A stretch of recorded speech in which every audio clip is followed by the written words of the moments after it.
তার নাম ইনজাম আমল। তো সেও সিটি কলেজের ছাত্র ছিল। তাকে 2014 সালে দুইবার রিমান্ডে নেওয়া হয়। দুইবার রিমান্ডে নিয়ে তার কাছ থেকে স্বীকারোক্তি আদায় করা হয়। তার পায়ে পচন ধরে যায়, এই জন্য তাকে হাসপাতালে ভর্তি করতে হয় ঢাকা মেডিকেল কলেজে। এবং ঢাকা মেডিকেল কলেজে রেখে তাকে 15 দিন ব্যাপী চিকিৎসা দিতে হয় প্লাস্টিক সার্জারি বার্ন ইউনিটে রেখে, তাকে এই নির্যাতনের কারণে। এবং সে তার স্বাভাবিক জীবন সব কিছুই হারিয়ে ফেলে। এবং এখনও পর্যন্ত সে জেলে আছে। এখন পর্যন্ত তার এক পায়ে নাইমনেস কাজ করছে, অর্থাৎ অনুভূতি নাই। এগুলোকে আমরা আদালতের সামনে উপস্থাপন করেছি, রেকর্ড থেকে দেখিয়েছি। দেখালে ওই মামলার যিনি আয়ু ছিলেন তার নাম শহীদুল বিশ্বাস। এই শহীদুল বিশ্বাস তখন ধানমন্ডি থানার একজন এসআই ছিলেন। তাকে আগামী রবিবারে সকাল 10:30টায় তার এই আচরণের ব্যাখ্যা দেওয়ার জন্য সুপ্রিম কোর্টের হাইকোর্ট বিভাগের একটি বেঞ্চে সশরীরে হাজির হয়ে তার এই আচরণের ব্যাখ্যা দেওয়ার জন্য নির্দেশ দিয়েছেন। এবং এই ঘটনাটি তখনকার দিনে যুগান্তর, ডেইলি স্টার, সমকাল সহ সব পত্রিকায় মানবাধিকার কমিশনের যিনি চেয়ারম্যান ছিলেন তখন ডক্টর মিজানুর রহমান, তিনি তাকে দেখতে যান হাসপাতালে। এই দেখতে যাওয়ার ঘটনাকে কেন্দ্র করে সবগুলো পত্রিকায় রিপোর্ট হয়। এবং ডেইলি স্টারে তখন এটাও রিপোর্ট হয়েছিল যে 10 লক্ষ টাকার ঘুষের বিনিময়ে এই শিশুকে, তখন তার বয়স ছিল 15 বছর 9 মাস, তাকে এইভাবে নির্মম নির্যাতন করা হয় এবং তাকে পঙ্গু প্রায় করে ফেলা হয়। আজও পর্যন্ত হসপিটালের কর্তৃপক্ষ তাকে চিকিৎসা দিয়ে যাচ্ছে। এই মামলার শুনানি অন্তে হাইকোর্ট ডিভিশন অনেক পুরনো ঘটনা হলেও দৃষ্টান্তকারী কোনো একটা বিষয়কে তুলে নিয়ে আসার জন্য আজকে তাকে সশরীরে হাজির হয়ে রবিবারে তার এই কন্ডাক্ট বিশ্লেষণ এক্সপ্লেন করার জন্য আদেশ দিয়েছে। তার নাম শহীদুল বিশ্বাস, এই এসআইয়ের নাম শহীদুল বিশ্বাস। সে সুনির্দিষ্টভাবে কোথায় আছে তা আমরা এখনও জানতে পারিনি, তবে তার ঠিকানা আছে রেকর্ডে।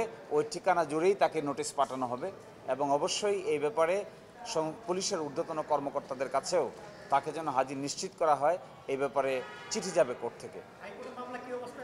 হাইকোর্টের আপিল শুনানি অবস্থায় আছে এবং আশ্চর্যজনক হবেন, যাকেই নির্যাতনের অভিযোগ করা হয়েছে তাকে আমৃত্যু সাজা দেওয়া হয়েছে এবং তার সঙ্গে আরও 5 জনকে যাবজ্জীবন সাজা দেওয়া হয়েছে। বাংলাদেশের ইতিহাসে এইটাই সেকেন্ড এক্সাম্পল। অতীতে একবার হয়েছিল মৃত্যুদণ্ডের একটা মামলা শুনানির সময় একজন পুলিশ অফিসারকে সৌমটো রুলতে ডেকে নিয়ে আসা হয়েছিল। আর এই মামলায় একটা আপিল শুনানির মাঝখানে এসে ওই রেকর্ড ঘাটাঘাটি করতে গিয়ে দেখা যাচ্ছে যে নির্যাতনের প্রাথমিক চিত্র পাওয়া যায়।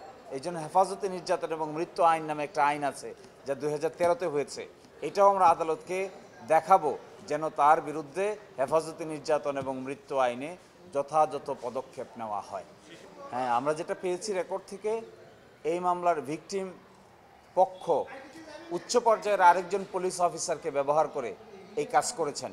শুধু তাই না, বিচারিক কর্মকাণ্ডকেও তিনি বাধাগ্রস্ত করার চেষ্টা করেছিলেন তখন। এবং আমার বিশ্বাস আগামী রবিবারে এগুলো সব কিছু বেরিয়ে আসবে। কেন তিনি এই নির্যাতনের আশ্রয় নিতে হলো তাকে, কে তাকে ডিকটেশন দিল, আমরা সেই ঊর্ধ্বতন পুলিশ অফিসারের নামও আদালতের সামনে বলে দেওয়ার চেষ্টা করব।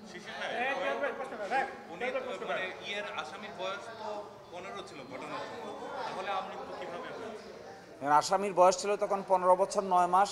তার এসএসসি সার্টিফিকেট অনুযায়ী, তার জন্ম নিবন্ধন সার্টিফিকেট অনুযায়ী, তার জেএসসি সার্টিফিকেট অনুযায়ী।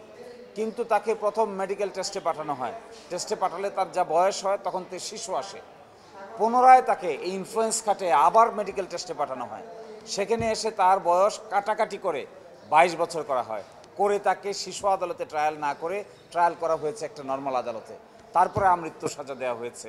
এই কাগজপত্রগুলো আমরা আদালতে দেখিয়েছি। আমি বলছি যে এই মামলায় শুধুমাত্র প্রশাসনিক প্রক্রিয়াকেই ব্যবহার করা হয় নাই, বিচারিক প্রক্রিয়াকেও অত্যন্ত উচ্চ মহল থেকে ডিকটেশনের ভিত্তিতে নির্ধারণ করার চেষ্টা করা হয়েছে।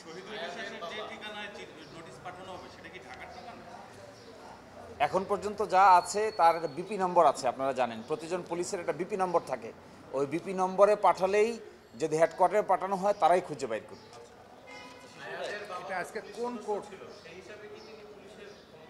আয়াজের বাবা পুলিশ সদস্য নন, আয়াজের বাবা কিছু রাজনীতির সঙ্গে জড়িত ছিলেন আর আমাদের এই সুপ্রিম কোর্ট বারের একজন মেম্বারও বটে।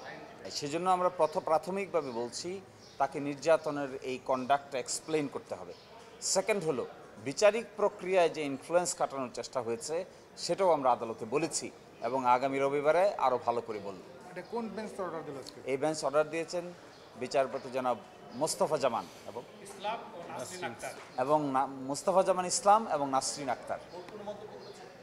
হ্যাঁ, কোর্ট শুনানির সময় করেছিলেন। আজকে তিনি উঠেই আদেশ দিয়েছেন যে এই মামলার গুণাগুণ বিচারের আগে তিনি বুঝতে চান যে এই নির্যাতনের পিছনে মূল কারণ কি। এবং এই আপিলটা কি ওই যে ইনজাম আমলের আপিল? ইনজাম আমলের আপিল। দুটো আপিল আছে, দুটো আপিল আছে, দুটো আপিল একসাথে শুনানি হচ্ছে। আর তৌহিদ নামে একজনের একটা আপিল আছে, আর ইনজাম আমলের একটা আপিল আছে। তৌহিদ বেলে আছে আর ইনজাম আমলের আপিল একসাথে শুনানি হবে।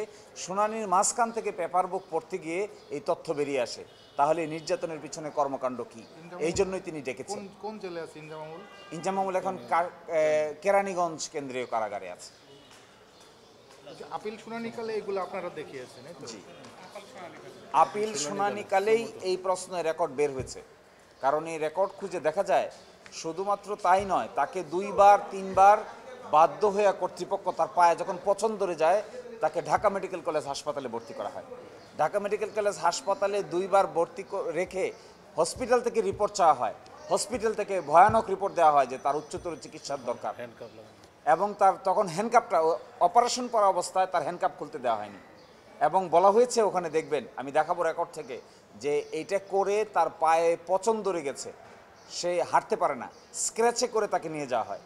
এবং তারপরে আরও ইন্টারেস্টিং পয়েন্ট, এখনও পর্যন্ত তার ডাইন সাইড এখনও পর্যন্ত অবশ অবস্থায় আছে। কর্তৃপক্ষ বলছে এই জন্য তার উচ্চতর চিকিৎসার দরকার। কয়জন মোট জেলে আছে? জেলে আছে একাই, বাকি 4-6 জনের মধ্যে একজন জামিনে আছে, বাকি 4 জন পলাতক আছে শুরু থেকে।